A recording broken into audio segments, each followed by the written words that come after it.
So, good afternoon, everyone. Good afternoon, classmates. Hindi pala good afternoon. Good morning, classmates. Good morning, Dr. Cruz. Good morning, everyone. Today, we are the group 2 that will cascade to you all the informations all about what are plannings. What are the types of plannings? What are the main types of plannings? What are the types of evaluation? Last time, we studied all about the introduction of what is the planning all about and what are some of the types of evaluations. Because if we are going to study all about planning, napaka-broad na topic na ito. Because there are planning in business, there are planning in different organizations. So, iba't iba ang planning. But today, we are going to study all about the main topic or the main informations or the main meaning of planning. Today, I'm going to show you or I'm going to share with you the informations all about what are what are the four general planning frames. Ibig sabihin, in simple words, what are the what are the in simple words, what are the ways on how are we going to come up or how are we going to get our goals? Ganun lang siya kadali. How are we going to get our goals? Okay, we'll see. Tingnan natin. Parang hindi ata share screen. Yan, share screen pala siya. The four general planning frames. And these are the short range plan, the long range plan, the single use plan, and standing plan. Okay, if we're going to identify the four planning frames, parang it is a self-explanatory because of its name, short, long, single use, standing. Okay, but later on, I'm going to give you the deeper explanation. What are these things all about? But before that, let us have a recap of what the group 1 shared us last time. Okay, the group 1 shared us about the meaning of planning. According to them, planning is as intellectual process of thinking resorted to decide a course of action which helps to achieve the predetermined objectives of the organization in future. You know what? It is quite difficult to understand. That's why I come up with this explanation. Planning is the process of thinking about the activities required to achieve a desired goal. O, di ba? For us to achieve a desired goal, we need to plan. And these are the activities. Yung activities na ginagawa natin, that is what you call planning. It is the first and foremost activity to achieve desired goals or desired results. It involves the creation and maintenance of a plan. Okay? Paano sinabing it involves the creation and maintenance of a plan? Because we are going to strategize what are we going to do. Hindi pwedeng ito yung gusto nating mangyari. Ito yung gusto nating mangyari at mapupunta na tayo agad doon. 'Di ba? There is a process, there is a maintenance of a plan. Okay? For us to know more about this, let's jump in. Let's jump in. Yan. I want you to watch this video because it will explain to you what is the short-term goal or the short-range plan and the long-term goal or the long-range plan all about.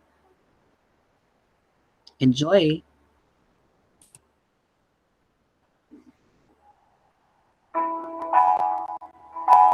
Imagine Imagine you are driving a car at night in a complete darkness from point A to point B.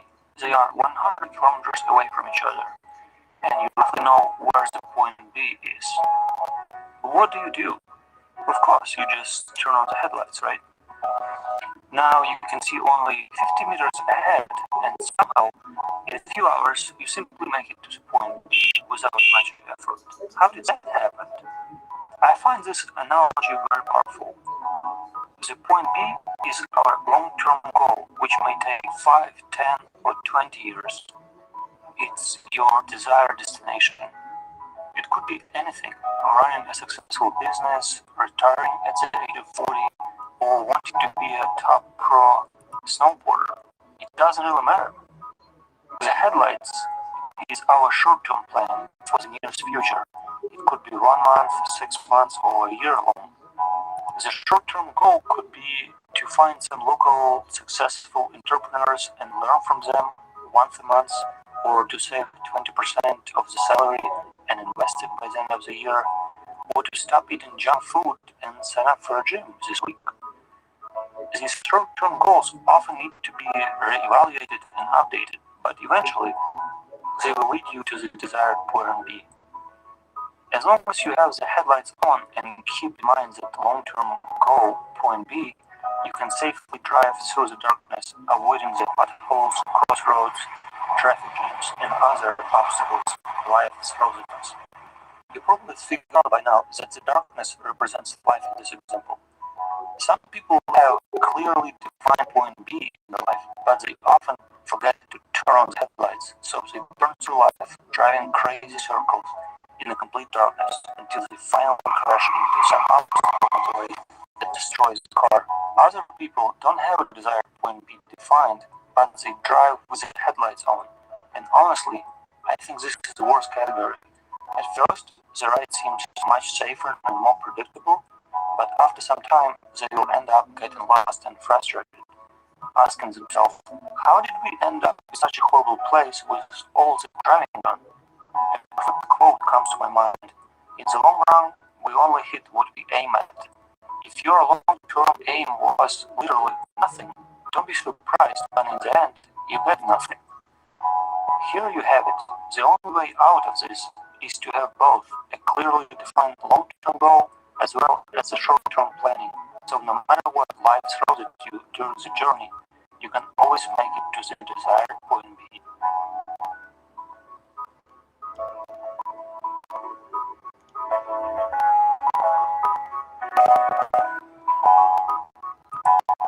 Yan, alright. O, di ba? It says that walang masama to have our plan or walang masama to have a long-term plan or a long-range plan. But always remember, huwag nating kakalimutan, balikan natin to dito. Yeah, huwag nating kakalimutan na along the way ng ating long-range plan, there are struggles, di ba, teachers? There are struggles and there are challenges that we need to face on para mapunta tayo din sa ating long-range plan. Okay, pinapakita ng illustration na ito na inside of a long-range plan, there is a short-range plan. Okay? Kasi, yung long-range plan natin, kapag ito ay, in simple words, kapag ito ay nag-succeed, you can continue it eh. You can continue it into a long-term or into a long-range plan. Diba? Dahil nag-succeed siya. Okay? So, ano nga ba ang long-range plan? Ayan, a short range plan pala. Ano nga ba ulit ang short range plan? A short range plan generally applied to a specific time frame in which the specific operation will be carried out, assessed, or measured. Ibig sabihin, ginagawa mo lang tong plan na to because you need to assess something. You need to measure something. Parang pangmadalian lang siya. Hindi siya ginawa for a long plan. Parang ginawa mo siya, pinlano mo siya to test a certain thing. 'Di ba? Kasi dahil nga siya ay short lang naman, 'di ba? The word itself short, ginawa mo lang siya to a specific operation para malaman mo lang kung pwede ba siya o hindi siya pwede. Okay, next one, there's a follow-ups to make it sure that your plan is in the right track. Diba? In short range plan, there is a follow-up. There is an everyday operation. Since ang short range plan is an everyday operation, along the way, nalalaman mo kung magsasucceed ba siya, 'di ba? Nalalaman mo kung magsa-succeed siya kasi along the way ng operation, unti-unti nang lumalabas yung mga challenges, unti-unti nang lumalabas yung mga trials. Kaya nalalaman mo kung ito bang plano na 'to, kung ito bang mga ginawa mo ay puwede. Kasi everyday operation siya, eh. So everyday iba't iba ang nararanasan mo. Iba't iba ang puwedeng mangyari. That's why may follow-up siya. May follow-up. Halimbawa nangyari ito, eh wala ito sa plano. You're going to change your plan agad. You're going to change your plan agad. 'Di ba? But there is, sabi, ay merong kinds ang short range plan. There is a two kinds of standard short range plan. Then the first one is an annual or a 1 year operation. The next one is the semi-annual or the 6 months plan. Okay, in short range plan, tatagal niya ng 1 year kasi annual siya. Pipili ka annual. So within 1 year, ito ang ginagawa mong plano. Kailangan ma-achieve mo ito. Kailangan ma-achieve mo yung plan mo na gano'n. For example, ito. For example, ang plano natin, ang aking short range plan ay makapagtapos ng masters. Yan. Papadaliin na lang natin. Kasi ang long range plan ko ay to be a principal, di ba? To have my own school. Ayan ang long range plan ko. Pero ang short range plan ko muna ay makapagtapos ng masters. Okay, araw-araw, every Saturdays, we have trials, we have struggles. Minsan sumasabay sa activity natin sa school, minsan magsasabay-sabay ang mga deadline, ang reports. That is a trial. But beside of that, nalalaman mo kung ano yung mga pwede mo pang gawin. Tawag doon ay strategize. Mamaya ko na dapat yun sabihin. Mamaya ituturo ko sa inyo kung ano yun. Along the way, since merong everyday operation, may mga follow-up. For example, since nahihirapan ka na pagsabayin, gagawin mo ay aayusin mo yung management ng time mo.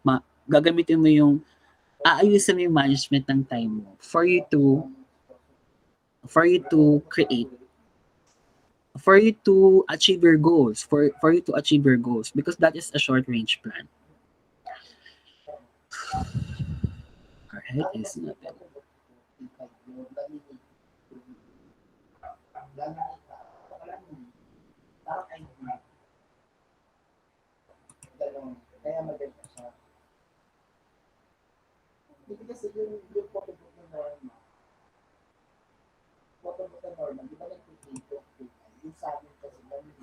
Okay, it is said that a short range plan generally applied to a specific time frame in which the specific operation will be carried out, assess, or measure. Okay, from the word itself, short range plan. In the short period of time, malalaman mo na agad kung nag-succeed ba or magsa-succeed ba ang plano mo. Kasi mami-measure mo na siya agad eh.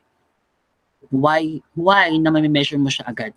Kasi it is said that there is an everyday operation kapag sinabi natin short range plan. Paano yung everyday operation?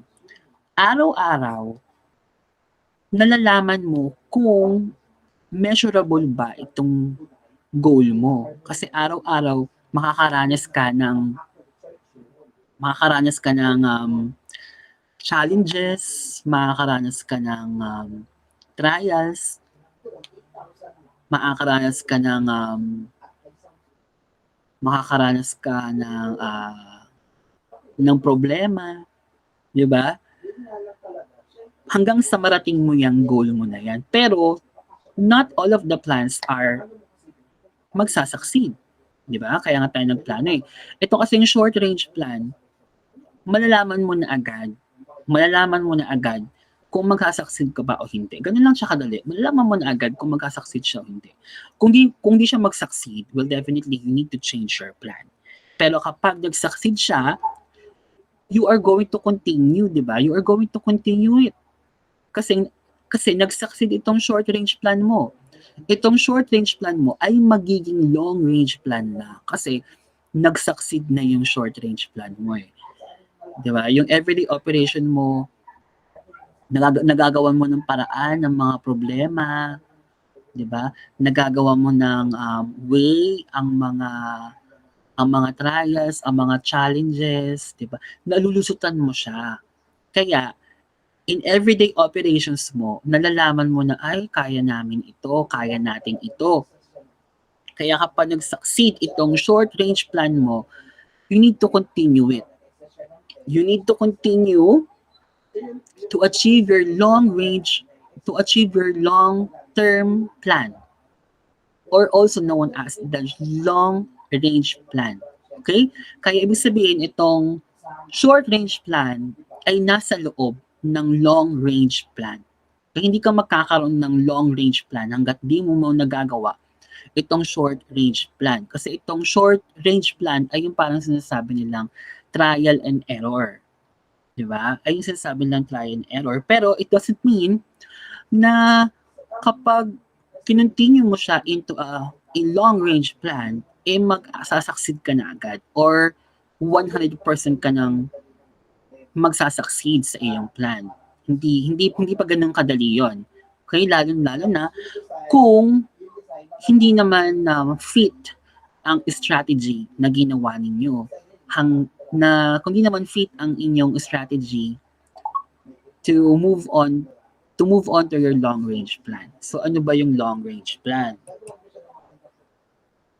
Yan natin. Ayan. A long range plan is also known as the bridging the gap between the present and the future. So siya yung nasa gitna. Yung present, ayan yung short range plan mo. Then yung long range plan mo, ito yung future. Okay, so yung plano mo, itong long range plan na to, yung plano along the way going to the future, ito yung long range plan. 'Di ba sabi ko nga kanina, it doesn't mean na na-achieve mo yung short range plan mo ay maging okay na yung long range plan mo. No. Kasi meron pa ring mga trials at challenges na pwedeng mangyari dyan. Di ba? Katulad na lang sa relationship. Di ba? Ang short range plan nyo ay aabot lang kayo, let's say 1 year. Umabot kayo ng 1 year. Ayun ang short range plan nyo. Abot kayo ng 1 year. Pero ang long range plan nyo ay magpapakasal kayong dalawa. Okay, pwede bang magpakasal kayo agad? Di ba? Hindi naman pwedeng magpakasal kayo agad. So, mangyayari, ang inyong short range plan ay aabot muna kayo ng 1 year. After that, mag-live-in muna kayo ng 1 year, something like that. And along the way na papunta kayo ng 1 year sa inyong relationship, maraming trials yan. 'Di ba? Maraming tukso, maraming problema. At kapag nalagpasan nyo yon, nag 1 year na kayo, edi masaya na kayo kasi na-attain nyo na yung short range plan nyo, pero hindi pa ganun kadali yun. 'Di ba? Siyempre mag-i-engage na kayo kasi yung long range plan nyo ay magpakasal. Along that way, magkakaroon pa rin ng problema, 'di ba? 'Di ba sabi nga nila, may asawang nga naaagaw pa, lalo pa kaya yung kasal nga ay naaagaw pa, lalo na kaya yung hindi pa kasal, 'di ba? So ibig sabihin, along the way doon sa long range plan ninyo na magpakasal, meron pa rin problema, meron pa ring trials, di ba? So, kapag it doesn't mean, uulitin ko, it doesn't mean na kapag na-achieve nyo na yung short range plan nyo, ay okay na ang long range plan nyo. Hindi pa ganun yun. Okay, so long range planning is key to bridging the gap between where your organization is and where you want it to go. Okay, yun na yung kanina. So typically, the long range plan will focus on identifying the organization's key strengths and what is good at a specific plan to grow the business in that direction. Yan, di ba? So dito papasok na yung SWOT analysis. Di ba? Yung strength, weakness, the opportunities, then yung ano ba yung SWOT analysis? Yung strength, weakness, opportunities, and yung uh, risk? Tama ba? Okay, wait lang. Natin.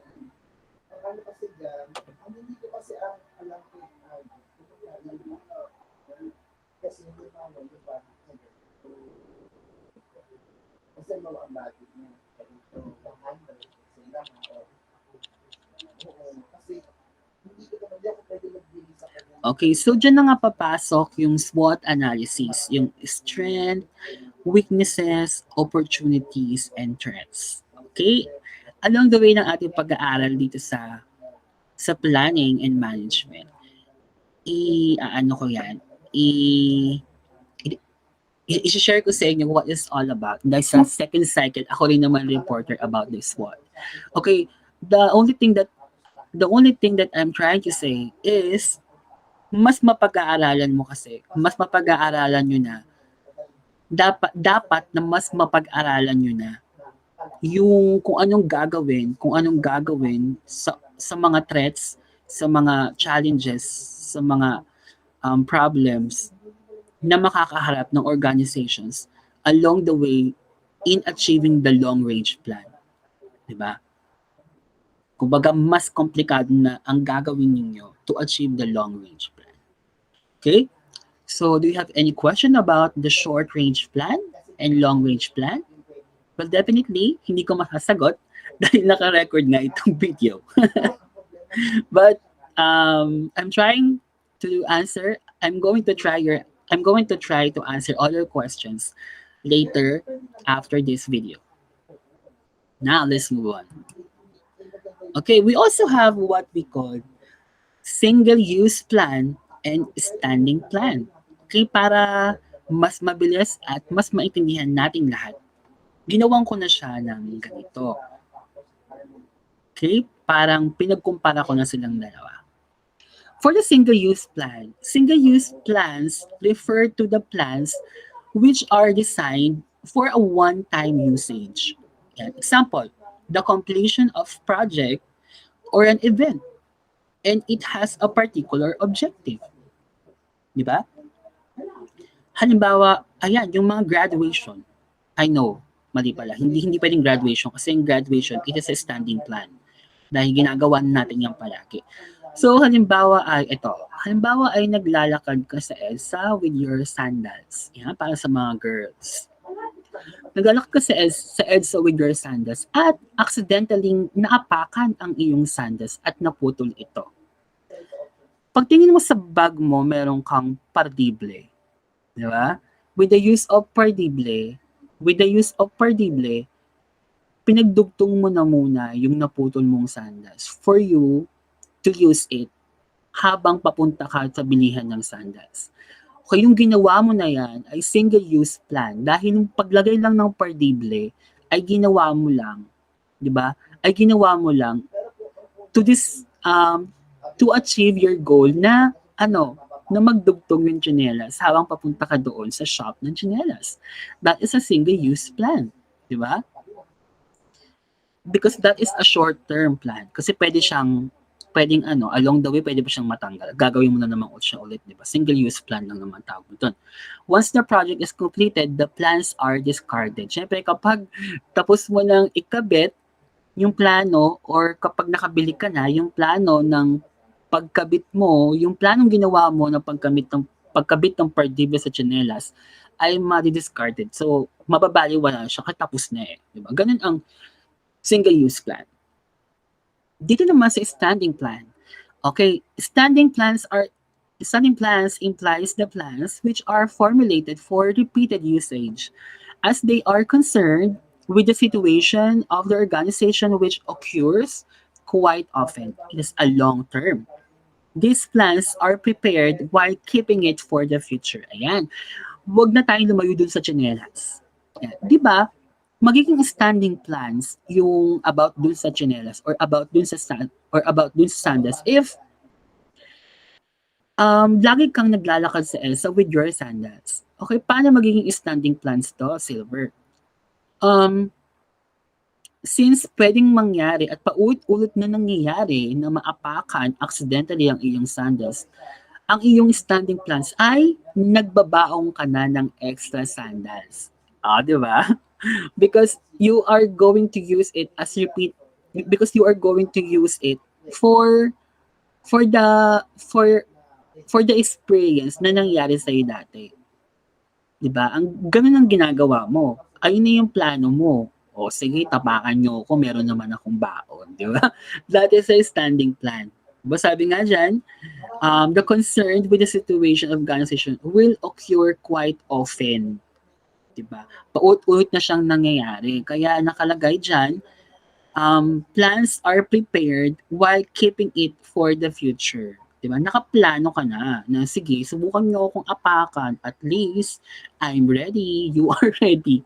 Kasi meron ka ng baong extra sandals. That is a very good example of standing plans. Okay? So kung paulit-ulit na siyang nangyayari at kung may paulit-ulit na nangyayaring situation at naka-ready ka na for that, ang tawag sa plano na yan ay standing plans. Di ba? Kasi paulit-ulit na siyang nangyayari.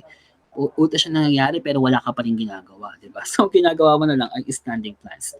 Okay? Let's make it sa events naman. Paano ba sa events? Sa school. Okay, let's make it.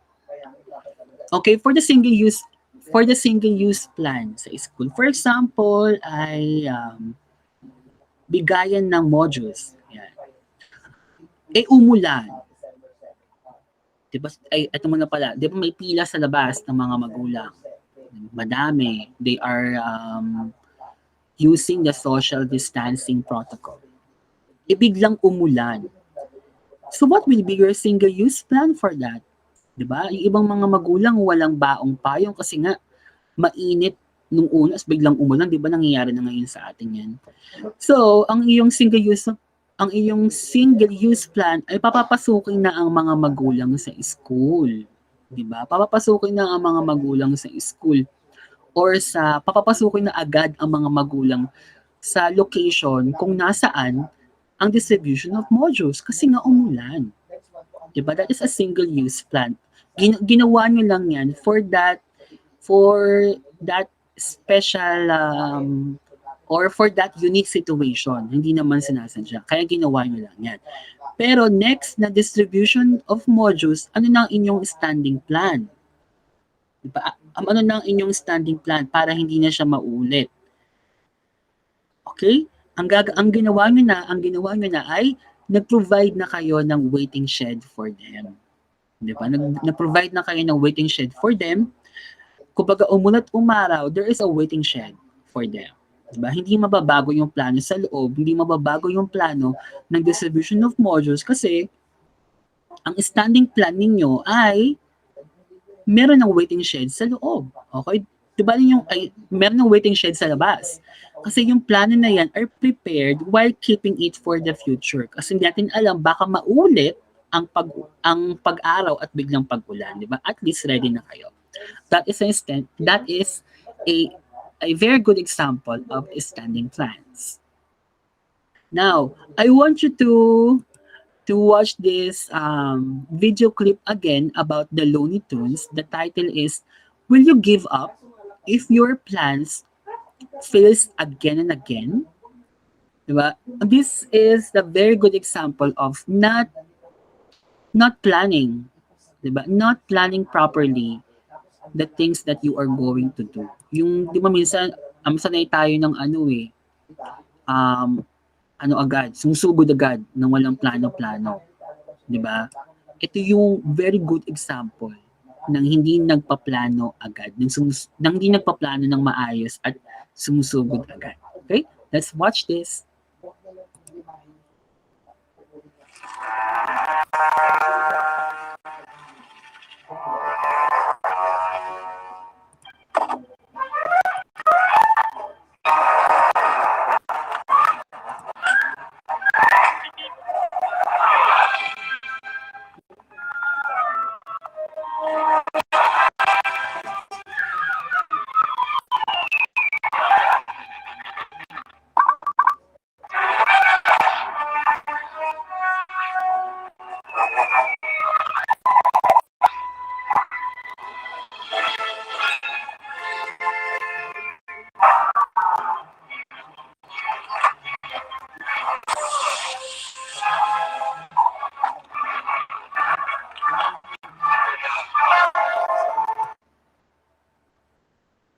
Oh,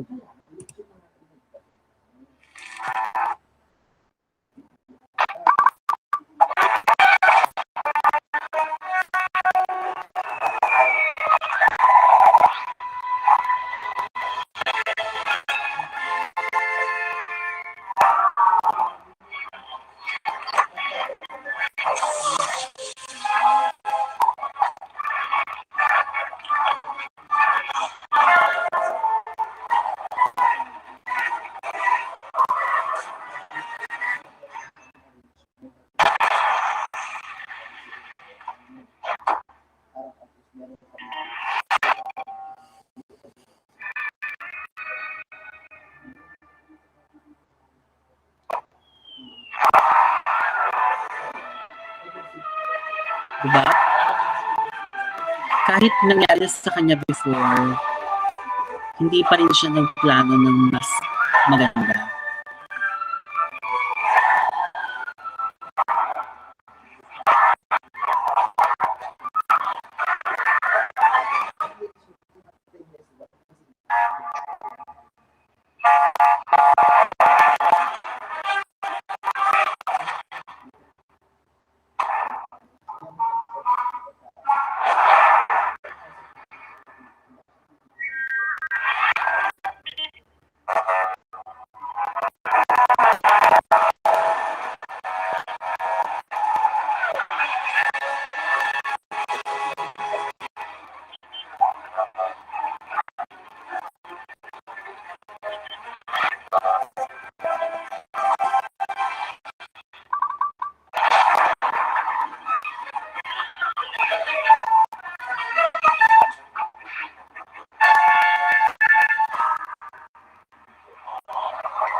Yun.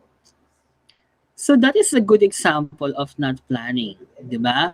Kahit nung una na alam mo na yun na ang problema, hindi ka pa rin gumawa ng plano na mas maayos para mas ma-achieve mo yung goal mo, 'di ba yung ganyan?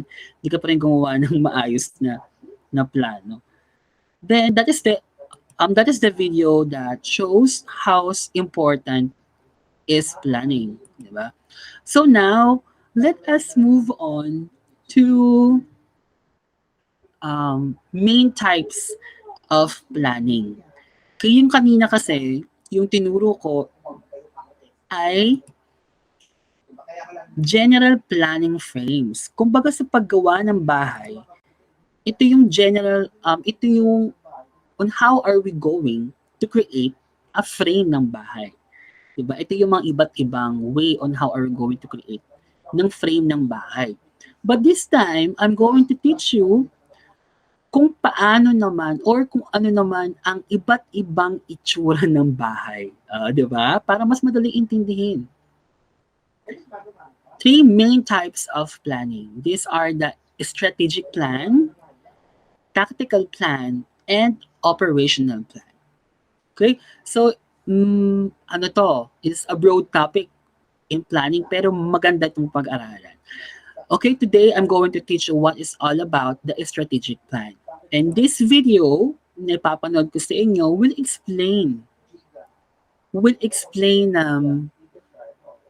explain more about what is strategic plan is.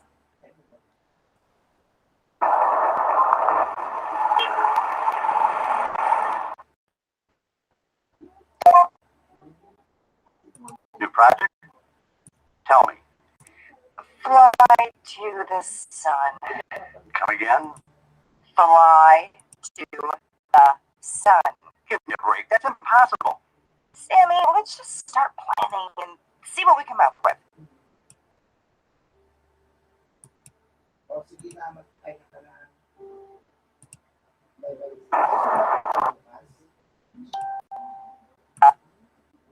Fly to the sun. Give me a break. That's impossible. Sammy, let's just start planning and see what we come up with. Sammy? Fine. Okay. Step one, issue. Fly to the flipping sun. Okay. Step two, assumptions. What can you assume will happen if we don't resolve this issue? Okay, we're more than halfway there. Next, step 8, obstacles. What are all of the roadblocks that will prevent us from resolving our issue? Oh my. Let me count the ways. 1. No spaceship. 2. 93 million miles. 3. At 27 million degrees Fahrenheit, the sun will barbecue our behinds. And let's not mention that we're exposing our soft, dewy cheeks to basal cell carcinoma. Look, Sammy, I agree we have some challenges.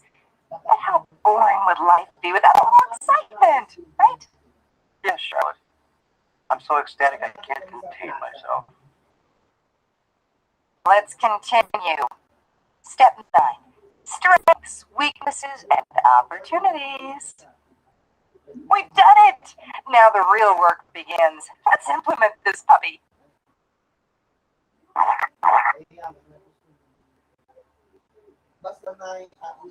Okay, it's time. Ready? Yeah, Charlotte, as I'll ever be.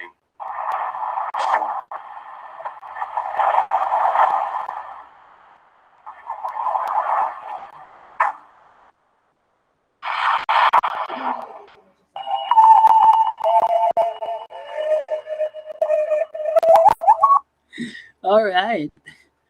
So this video show us that to achieve things that otherwise might be impossible. Parang this video tell us that if we are going to plan and strategize our plan, nothing is impossible. 'Di ba? Hindi porket parang feeling nyo hindi nyo na kaya. I think it is based or it is depends on how are you going to strategize your planning. Ano yung mga gagawin ninyo para ma-achieve nyo yung plan na yan. So what is a strategical plan all about?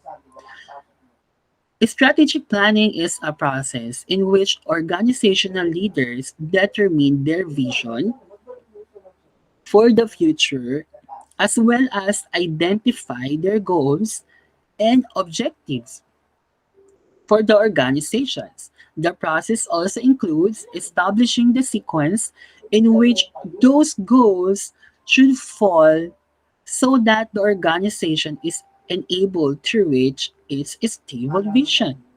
So itong strategic planning na to ay nasa loob. For example, there is a core. There is ano pala, around there is an egg. Yeah, there is an egg na lang. Huwag kasi mag-ground. There is an egg. Yung nasa gitna ng egg, yung yellow, that is your goal. 'di ba? That is your goal. And then yung white, that is your strategy. That is your strategy, 'di ba? It shows us na malaking parte ng pag-achieve ng ating goal, ang strategic planning. Nasa loob siya ng siya yung process on how are we going to achieve our goal. Mapa short range goal pa yan, or mapa short range plan pa yan, or mapa long range plan pa yan, as long as you have your strategic planning para ma-achieve mo yung goal na yan, will definitely ma-achieve mo yan. There is no impossible thing na ma-achieve mo yung goal na yan. Sabi nga din sa napanood ko, there is no correct strategy in every plan. Ang importante doon, kung fit ba yung plan na yan sa inyong goal, 'di ba? Kung fit ba yung plan na yun sa inyong goal. Because when we are going to have our strategic planning, marami tayong dapat i-consider. Papasok na naman diyan yung SWOT ulit, 'di ba? Yung strength, you're going to find out your strength, you're going to find out your weakness, your you're going to find out the opportunities, you're going to find out the threats, 'di ba? Kasi kapag nalaman mo yung mga 'yan, makakabuo ka ng strategic plan, 'di ba? Katulad ng binigay kong example dati, 'di ba? Ma-achieve niyo yung ganong plan, yung ma-achieve niyo yung goal ninyo with the use of that strategic planning. Okay? Kumbaga makakabuo ka ng bahay na maayos dahil alam mo na kung ano yung bahay with the kung ano yung bahay na gagawin mo sa tulong ng strategic planning na yan, makakagawa ka ng maayos na bahay. Ma-achieve mo yung bahay na gusto mo dahil sa strategic plan na yan, 'di ba? Hindi siya imposibleng ma-achieve. Okay?